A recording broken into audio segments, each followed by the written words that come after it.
విధ్వంసం సృష్టించాడు. Speed break దగ్గర తన కారును టచ్ చేశాడని ఓలా క్యాబ్ డ్రైవర్ను చితకబాది నానా రభస చేశాడు. ఈ ఘటన సోషల్ మీడియాలో వైరల్గా అయింది.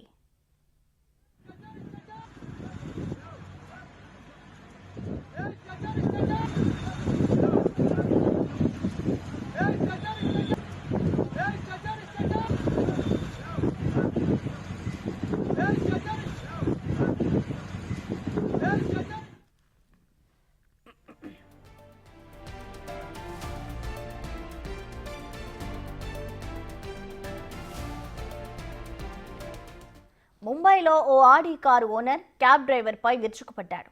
ఆడి కారు బంపర్ను టచ్ చేశాడనే కోపంతో ఊగిపోతూ విరుచుకుపడ్డాడు. క్యాబ్ డ్రైవర్ను బూతులు తిడుతూ తీవ్రంగా కొట్టాడు. ఓలా డ్రైవర్ను పైకి లేపి కిందకు ఎత్తేశాడు. ఈ వీడియో ఇప్పుడు వైరల్ అవుతోంది. ఈ 30 సెకండ్ల వీడియో అందరినీ ఆశ్చర్యపరుస్తోంది.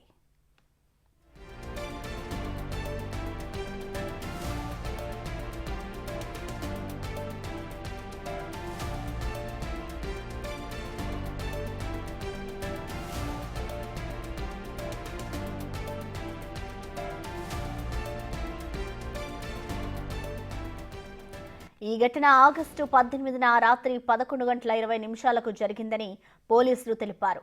ఈ ఇష్యూలో క్యాబ్ డ్రైవర్కు తీవ్ర గాయాలయ్యాయి. ఆయన్ను ఆసుపత్రికి తరలించి చికిత్స అందించారు. దీనిపై కేసు నమోదు చేసి దర్యాప్తు చేస్తున్నారు.